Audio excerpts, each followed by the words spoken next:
In the previous lecture, we used EasyFPS to shoot the zombie. We imported EasyFPS from Asset Store, and inside the EasyFPS,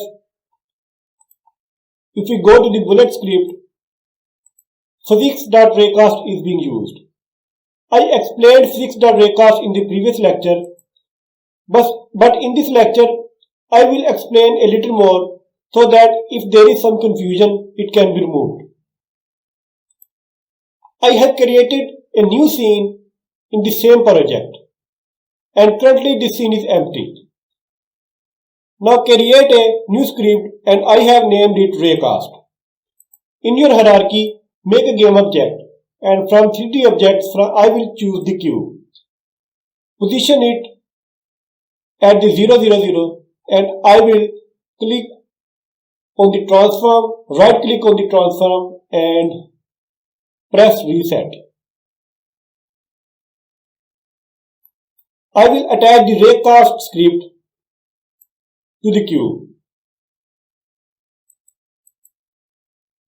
Now this cube will act like it is our gun, and I will remove the box slider of the cube because we don't need it.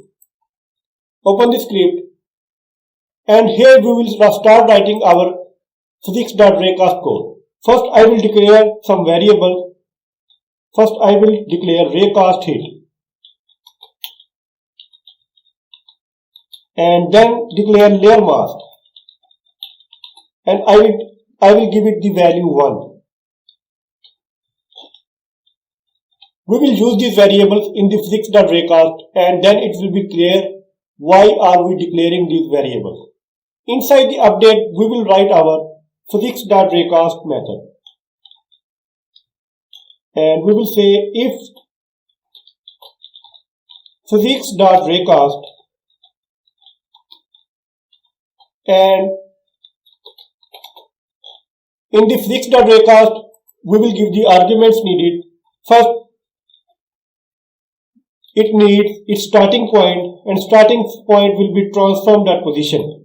It will start from the position of the cube where our cube is, and we will give it the direction, and direction will be forward.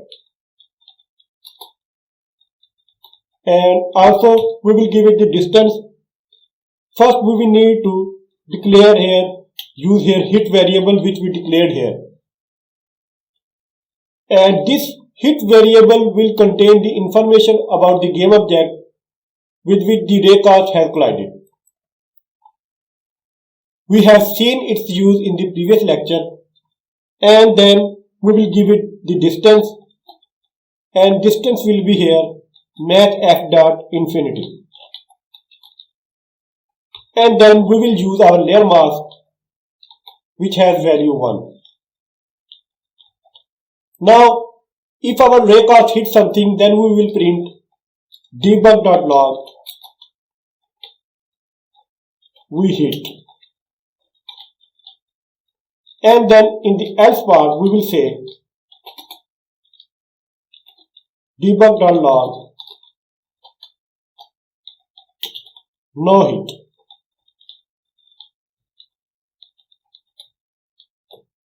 Now if I play the game, of course this debug.log no hit will be printed because there is no game object in our scene. There is only cube in our scene, but there is no other game object. So I will play the game, and it is saying no hit. It means that our code is working. Now we cannot visualize our physics.raycast with this code only. Sometimes for debugging purposes, we want to visualize where our Raycast is emitting and to which direction it is facing. For this, we will use debug.drawRay. Debug.drawRay, and it will emit from the same position of the Raycast, and it will be transform.position, and it will point in the same direction as our Raycast is pointing, and our Raycast is pointing in the forward direction, and it will also point in the forward direction. Then we will give it the distance. To give it the distance or length, I will multiply it with this some value, and the value will be 10,000, and then we will use color. We will give it color white. Not white, we will use color red when raycast hits something. So when raycast hits something, then a ray will emit and it will have color red. I will copy the same line here and paste it here, and if it does not hit anything, then we will use color white. If I play the game, now a white ray should emit and it will represent our raycast. You can see that a white line is emitting because it is not hitting anything. I will stop the game and I will make another game object in the hierarchy, and this will be sphere. I will move it away from the cube and I will play the game. Now, if I move the sphere in the way of the raycast, then the color of the line or ray will be changed to red. I will move it here and you can see that actually it is not changing to red, maybe something is wrong. And I will go to the code again.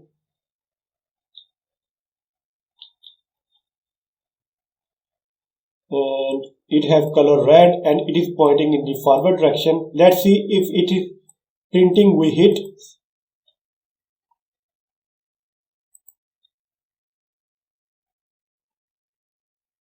And it is still printing no hit. I will move this sphere in the way. And I will move this sphere up and then in the way, and now you can see that sphere is hitting and it is saying we hit. I will copy the position of the sphere so that we don't have to move it again here. I will copy the position. To copy the position, what I will do while playing the game, I will click on the transform and I will say copy component. Now I will stop my game. Now sphere has moved in the old position, and here I will right click again and here I will say paste component values. Now you can see that the sphere is in the position when it was here when we were playing the game. Now I will move it away. Now when we play the game, we have to move it only in the X direction, and now it is hitting. Now I will explain what is this layer mask. If you select your game object sphere and see here, you can see that there are layers.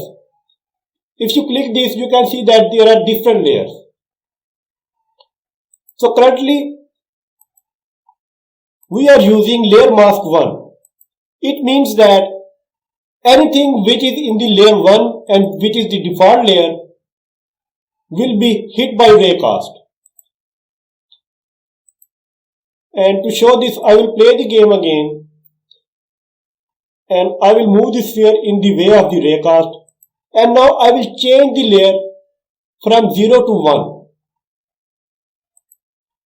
And you can see that although the code is the same and sphere is in the way of the cube, but now it is not raycast is not hitting the sphere because the layer of the sphere has changed. Now these layers are represented as binary numbers. If I open my notepad, these are the binary numbers. So suppose these are 8-bit numbers, then you can see that we have 1 in the 8th position. So if there are 8 layers, then we have 0 at every position, and at first position we have 1. So this means that anything which is in the first layer will be hit by the raycast. Now this is the second binary number. Now everywhere else is 0, only the second bit is set to 1. It means that if we use binary number 2,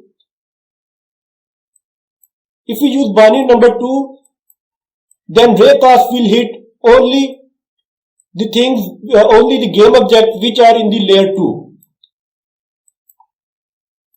So we can check it here. To use the binary number 2, what we can do is, we have to left shift the bit to this position. To left shift, what we will do here, these signs are used to shift the bits, and we want to shift the bits by 1 because this bit will be moved to this position, and I will use 1 here. Now all the bits will be set to 0, only this second bit will be set to 1. Now it will mean that anything which is in the second layer will be hit by raycast. Raycast will ignore all the other layers. I will play the game. And now if I move the sphere in the way, now it will not be hit by the raycast. Now if I change the layer from 0 to 1, now you can see that it is hitting. Now it is the same process for the third layer. For third layer, we have to set the bit at the third position. So this will the condition of the bits 0 at all the positions and only 1 at the position here.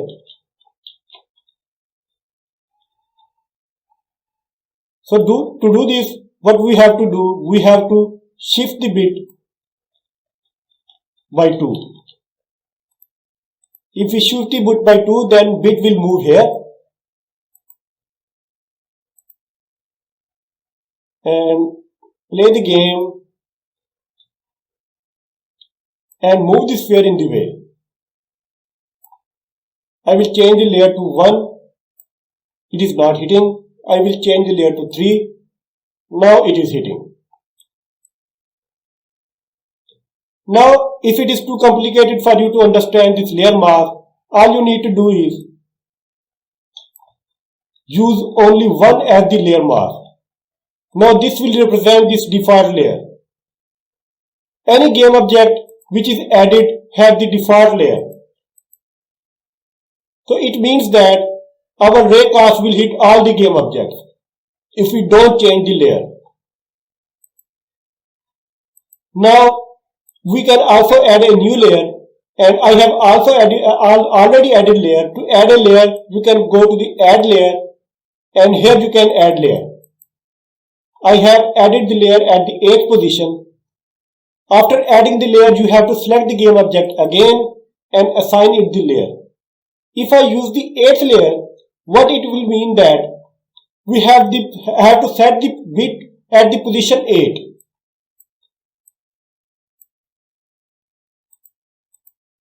So we declared here our layer mask as 1, and this is the binary number 0001. 0 at all the position and 1 here. And what we have to do to direct the collision with the game object in the layer 8, we have to do the same thing. We will bit shift by 8.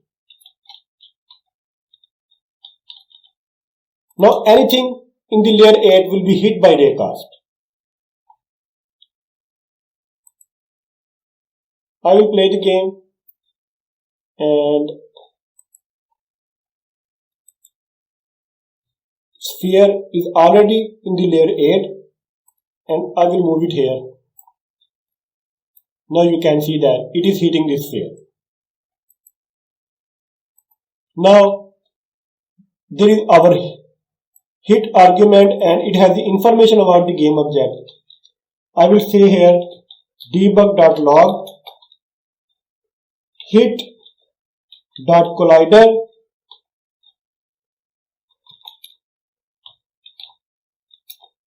.gameObject.name. Now it will print the name of the game object.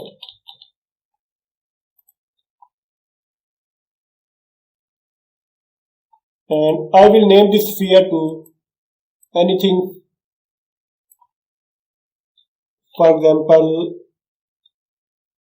I will rename it to the sphere 1, 2, 3, anything, so that we can see that this statement is printing the name of the sphere.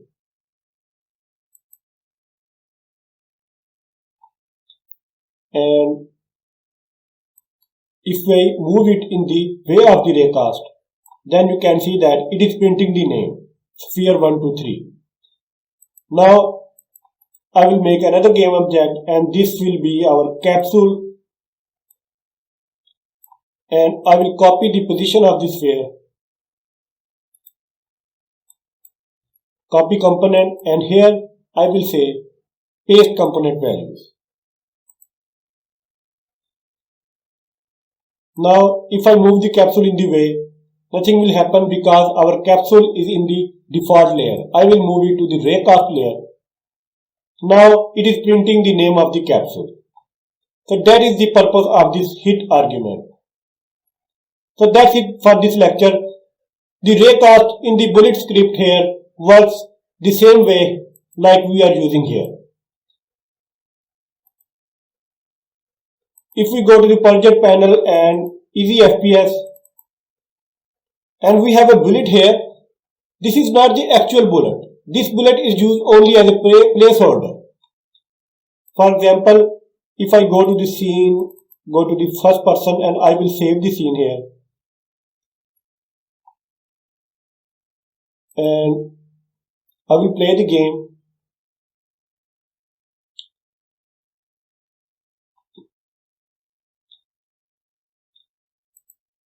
You can see that I can fire and a bullet clone will be instantiated for some time and then it will be automatically destroyed.